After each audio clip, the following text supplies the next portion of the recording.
Hey guys, welcome back to the channel. I wanted to talk about a game I came across by a guy named Bent Larsen from Denmark back in the 1970s. He's a great grandmaster, probably a genius, and he played a game that to me mimicked what some people call the Alpha Zero computer immortal game, which I'm going to show as kind of a context and background. Uh, Normally, I don't spend too much time watching two computers play, but this isn't a beautiful game. It's a mortal game. But really, what I want to show is how Bent Larsen, some 50 years before this game came out, practically did the same thing. So, to give you context, let's look at this Alpha Zero Stockfish game. All right, this is going to be, I'm going to play through this kind of quickly because this isn't really what I want to talk about other than just for context. This is a Queen's Indian. Alpha Zero is white, Stockfish is black. Now that's a computer move. I mean,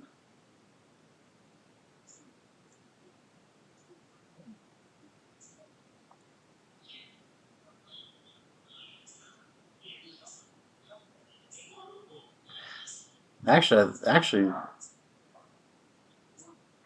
this is. I guess if Rook takes, I was just looking at this. I guess if Rook takes, then Knight to B4, right?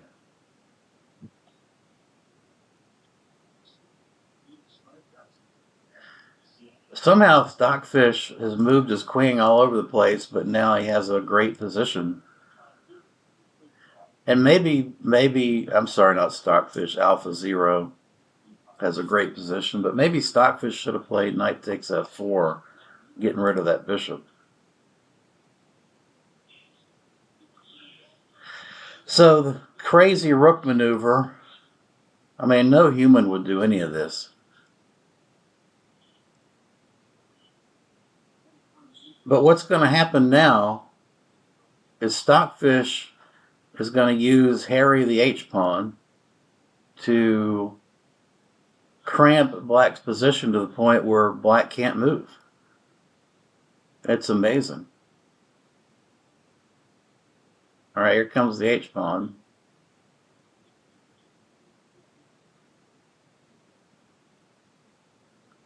And that's a beautiful move. He's going to put his bishop on B3.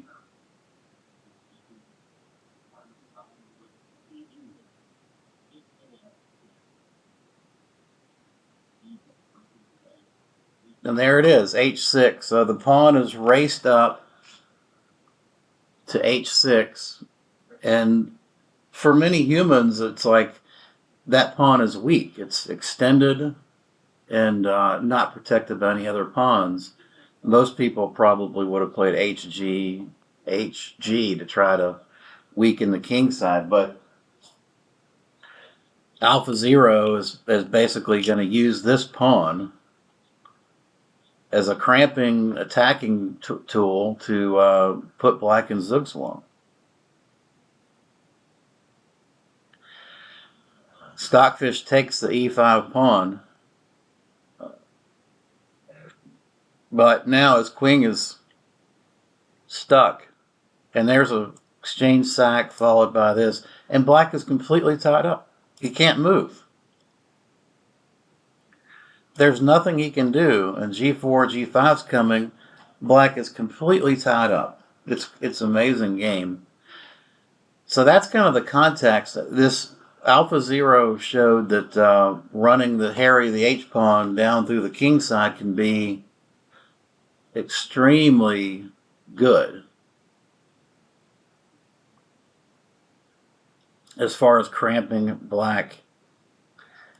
But in 1971, so the real reason I want to talk about this, I came across this game from 1971. This is Bent Larsen against Gligrich, and Larsen at that time was a world-class player. He actually went on to lose to Bobby Fischer 6-0 in the candidates in 71. But he played what I think is a brilliancy here that centers around the same themes that Alpha Zero used to beat Stockfish. So let's go through this game.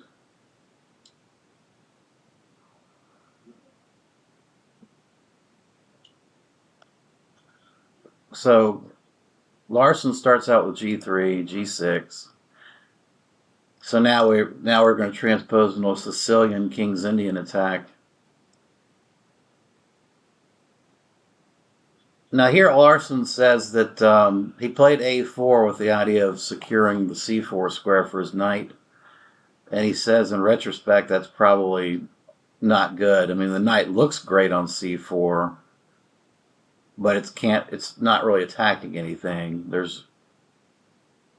So he was recommending maybe C3 and D4 is a better solution. I'm going to cut Stockfish's computer on here and just have it running in the background. But as you can already see, Stockfish actually kind of prefers black already. So here you go. Black is a comfortable game. And there it is. The first strange move. In fact, Larsen said in his annotations, this is a strange move, but not a bad one. The idea of it at that time was to avoid any kind of piece trades with E5. Takes, and then trading them under pieces. He wanted to just keep pieces on and keep tension. But the other idea is that after D5, take, H5, white has to play on the king side. And as you can see, the computers, even today, like white quite a bit. So, but even 50 years ago, Bent Larsen had the same ideas that the computers are using today, 50 years later. It's amazing. And I looked at a lot of games from the 70s and 60s, 70s, and 80s, and you just don't see this kind of concept. Anyway, let's keep going. Queen C7. So Gligerich did not play D5. He keeps his pawn structure intact. But you see Gligerich is focused on the center, and Larsen is playing on the wings, which most of us have been taught the way black is playing is the way you play chess. You don't play chess like white is playing. Bishop D2, Rook B8. Now, finally, Gligerich decides to open up the center. Now, Bishop F4. So white is trying to play on the dark squares. Now, he drives the queen off of the dark square. So here you go. Now we've got the similar situation to Alpha Zero. You've got a king side that's been weakened, or the dark squares, the bishop is gone. And so how will white prosecute his attack? The computers evaluate this as equal. There's the pawn, H5. There you go. Knight F6, and there it is, H6.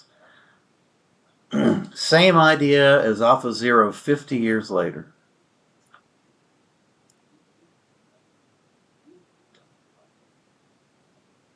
And you can see that the computer approves of the plan.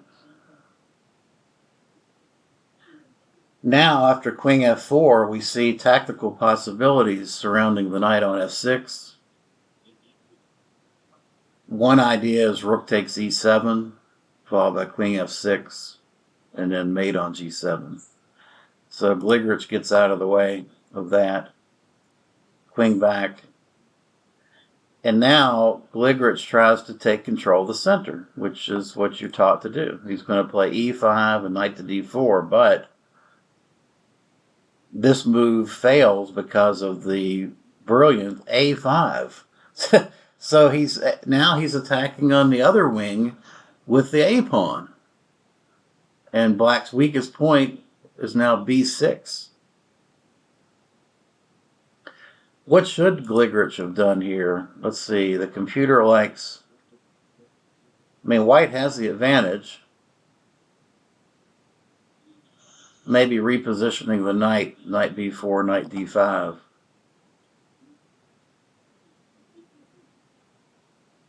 At any rate, Gligrich doesn't have time for e5 now because of pawn takes, and knight takes. So he plays b5, which is losing to the amazing a6. And now Larsen said in his annotations that probably black's best is to accept the sacrifice. Gligrich played bishop a8, but maybe bishop to a6 is the best move. But still, white is winning at this point. Knight to b4, knight to b3, and white's going to get his pawn back with interest. If knight to d5, then you got queen a5. Gligrich played back, bishop to a8. But now after knight to a5, e5, queen to c3, white is dominating the position. All with wing pawns. I just find this an amazing game.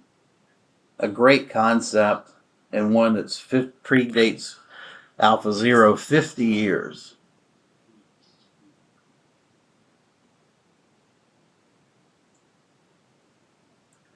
Of course, if queen to a6, white has knight takes, queen takes, rook a7.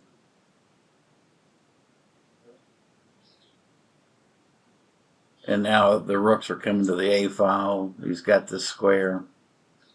Looks pretty brutal. Gligrich paid knight to d4. And white, I mean, the computer approves of all these moves.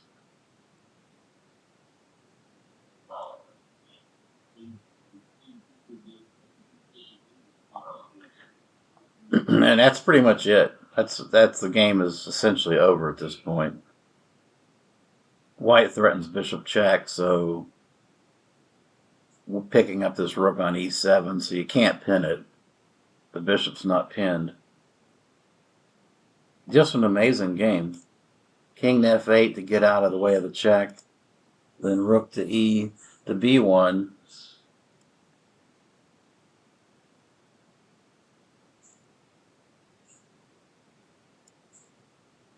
And then the pawns.